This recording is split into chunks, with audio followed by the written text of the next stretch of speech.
আমি গরিব মানুষ, আমি দুটা গরু বরকি পাইলা খাই। তো আমার এই জায়গাতে হলো নিম্নে 30-35 হাজার টাকার পোয়াল ছিল, কিন্তু এইভাবে শয়তানি করে আমার পোয়ালগুলান পুরা দিছে। নাটোরে আবারও দুর্বৃত্তদের আগুন সন্ত্রাস। নলডাঙ্গা প্রতিনিধি। নাটোরের নলডাঙ্গায় আবারও দুটি খড়ের গাদায় আগুন দিয়েছে দুর্বৃত্তরা। খবর পেয়ে নলডাঙ্গার ফায়ার সার্ভিসের কর্মীরা উপস্থিত হয়ে স্থানীয়দের সহযোগিতায় আগুন নেভায়। আগুন সন্ত্রাসীদের কারণে দিশেহারা হয়ে পড়েছেন কৃষক, গরুচাষী ও গ্রামবাসী। কোনভাবেই এই দুর্বৃত্তের রুখতে পারছে না প্রশাসন।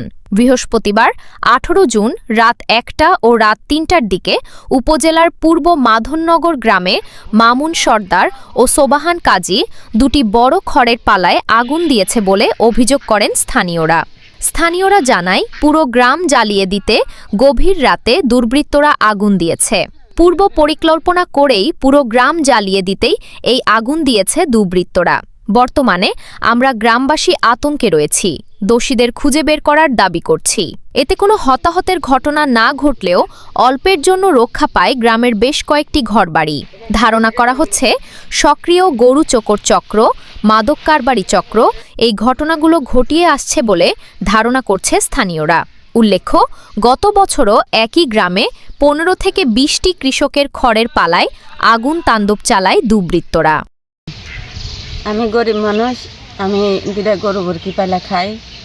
তো আমার এই জায়গাতে হলো নিম্নে 30-35 হাজার টাকার পোয়াল ছিল, কিন্তু এইভাবে শয়তানি করে আমার পোয়ালগুলান পুরা দিছে। কিন্তু আমি গরু বরকিলে এখন খুব অভাবে আছি। রাত 12টার দিকে মামুনের এক পাড়া ছিল, পরে আগুন লাগা দিচ্ছে, কাহা ধরতে পারিনি। পরে নেমে টেমে যারা 2টার দিকে আমরা প্রবেশ করছি, এই সময় আমার এই পাড়াতে আগুন দিচ্ছে। পরে আমরা সব জনগণ লাগে ফায়ার সার্ভিসে খবর দিচ্ছি। 30 হাজার টাকা পর হেঁটে গরু আসছে, গরু খাওয়ানো মতো পয়েল নেই। আমার কমপক্ষে এখানে 30 থেকে 35 হাজার টাকার মানে খ্যাট ছিল, যেটা হলো গরুকে খাওয়ানো হতো। সেটা দুর্বৃত্তরা গতকাল রাত্রি 1:15টার সময় এটা আগুন দিয়ে পুরা দিয়েছে। গত বছরে এরকম প্রায় 15 থেকে 18টার মতো পালা পুড়িয়ে দিয়েছে, যেটা কোনোভাবেই কেউ এটার কোনো সুরাহা করতে পারেনি বা আইনের আওতায় নিয়ে আসতে পারেনি। গতকাল রাত্রে আনুমানিক 12টার পরে আমাদের পূর্ব মাদনগর সোবান ভাইয়ের পোয়ালপালাতে আগুন দেওয়া হয়েছে, আমাদের মাউন চাচার পোয়ালপালাতে আগুন দেওয়া হয়েছে। ইতিপূর্বে এই দুর্বৃত্তরা পূর্ব মাদনগরের 15-20টি পোয়ালপালায় আগুন দিয়ে পুড়িয়ে দিয়েছে, কিন্তু প্রশাসন এদের ধরাছোঁয়ার বাইরে থাকে, এদেরকে ধরতে পারে না।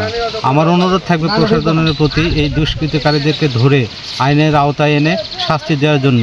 কারণ কৃষকরা বহুত কষ্ট করে এই তাদের গবাদি পশুর জন্য খাবারগুলো সংগ্রহ করে, এগুলো নষ্ট হয়ে গেলে আর 1 বছরের মধ্যে পূরণ করা সম্ভব হয় না। মানুষের খাবারের অভাব হলে তারা বাজার থেকে চাল ডাল কিনে এনে খেতে পারে, কিন্তু গবাদি পশুর খাবার যখন সংকটে পড়ে তখন এটা কিন্তু পূরণ করা সম্ভব হয় না। তাই প্রশাসনের প্রতি আকুল আবেদন থাকবে, আপনারা অতি সত্বর এই দুষ্কৃতিকারীদের ধরে আইনের আওতায় আনবেন এবং সঠিক বিচার করবেন।